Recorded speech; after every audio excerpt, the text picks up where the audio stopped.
We are back in the Space Vehicle Mock-Up Facility, Building 9 here at Johnson Space Center, where for the past couple of weeks, the RATS Research and Technology Studies group has been simulating a mission to an asteroid. We talked last week with a couple of the specific parts of the test, and today we're back to talk with Andrew Abercromby, who is the principal investigator for the test. Thanks so much for talking with us, Andrew. Pleasure. Okay, so RATS, Research and Technology Studies, one of several analogs that we do. Tell us why we do analogs and what we're getting out of this one. Okay, so yeah, this is part of what we call an integrated analogs program, where we combine testing at facilities such as Johnson Space Center, Neutral Buoyancy Lab, as well as field analogs such as Desert RATS, which is when we're out in the Arizona desert, NEMO, which is our underwater analog off of Key Largo. What we're trying to do using these analog tests is we know that the technologies that we have affect the way that we operate when we're in space. We know that the way we want to operate affects the technologies that we need and what we need them to be able to do for us. And so by doing tests like this, where we do what we call integrated mission simulations, where we try and pull different technologies together, technologies that are usually at the prototype stage, such as the space exploration vehicle you see behind us, have them all work together in kind of from start to finish through at least one phase of a mission, and then see how those different technologies interact with each other, which things work well together, which things maybe don't work well together, which we need, which maybe we don't need. And by doing that early in the design process, it's relatively quick and relatively affordable to make changes, as well as to just decide, hey, maybe we don't need this technology after all, and instead we need something that we hadn't previously thought about.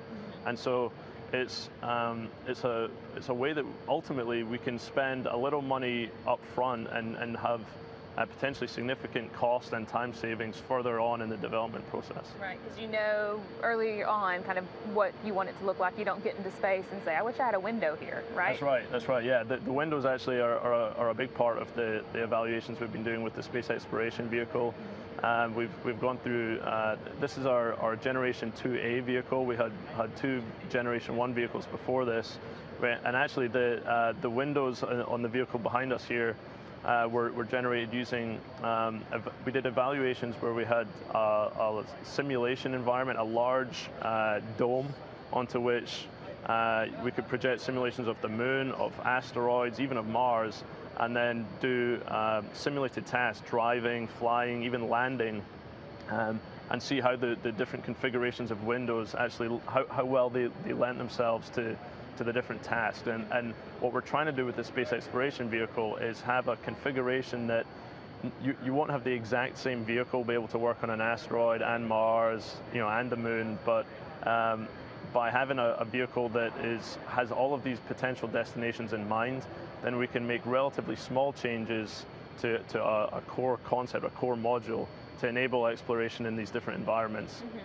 Well, and probably what you're seeing in the background here, you can't tell much about it because the windows that we're talking about are covered in a video screen, so that we have simulations of an asteroid that the crew inside are seeing as they fly around and do spacewalks and all sorts of things. That's right. Yeah, the screens that are surrounding the windows right now, they actually displayed on those. They have a very high fidelity simulation of Itokawa, which is a real asteroid.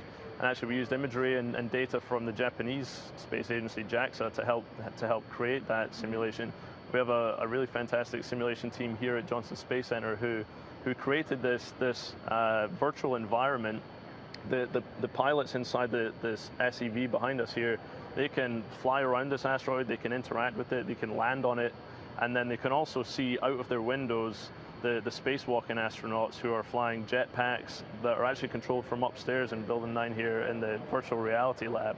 And so really what we're trying to do, a big part of the test this year, is figuring out what's the most efficient, the safest, the most productive ways to combine these different capabilities at an asteroid.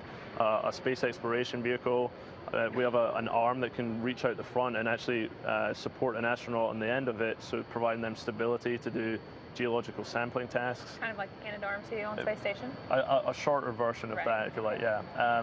Or do we have astronauts on jetpacks be delivered to the right area by the space exploration vehicle and then depart from that, which is what they're doing today, actually. They fly close in the SEV, and then once they're in the proximity, they go to their jetpack mode, go down, grab a rock, and then return to the SEV. So we're really trying to understand what are the most efficient, productive modes, how it affects crew workload. Are there potential hazards of operating one way versus another? And then also looking at the amount of propellant that we would need based on these different options. And from that data, we then figure out, okay, what does that mean for our vehicle design and for the technologies that we require? Okay, and I know, some of these questions you've been looking at over the course of several tests. Do you feel like you're learning stuff and moving toward a better product? Yeah. So with respect to asteroids in particular, it's been a couple of years now that we've been looking at those. I personally didn't know a great deal about asteroids when we started looking at this a couple of years back. Now we actually feel that we have a pretty good handle on at least the big pieces that we would need to explore safely and productively an asteroid.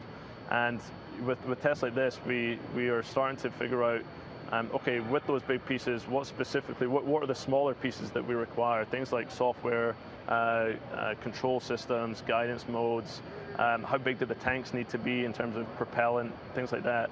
And so we're getting closer to a well-defined package of how we would explore an asteroid even when the time comes. Would you say that you found out anything that you weren't expecting throughout these tests? There have been, we're still at the stage now. We're testing at the moment. We're still collecting data.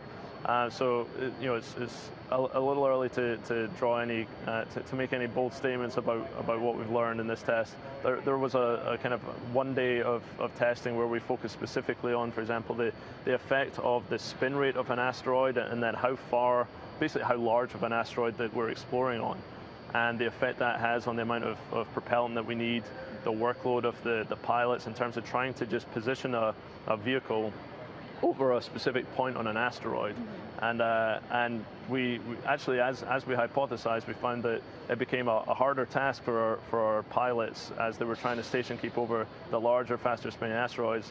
But not only that, we were able to quantify, we were able to measure the amount of propellant that we would need to station keep for a period of time as a function of asteroid size and spin rate. So that's the kind of data that really allows us to have more confidence when we're trying to size the systems for this vehicle, and have confidence that when we go to an asteroid one day, we're going to be able to operate for the full mission duration and have sized our systems appropriately. Okay, very interesting. And I know just with the space exploration vehicle itself, when we first started talking about rovers again, it was just a chassis, very cool chassis, but one that you drove in a spacesuit standing up, and now we have a cabin that people live in for days and even weeks at a time, and learning more and more about the best way to do that once it is time to go back to outside of low Earth orbit again. That's right.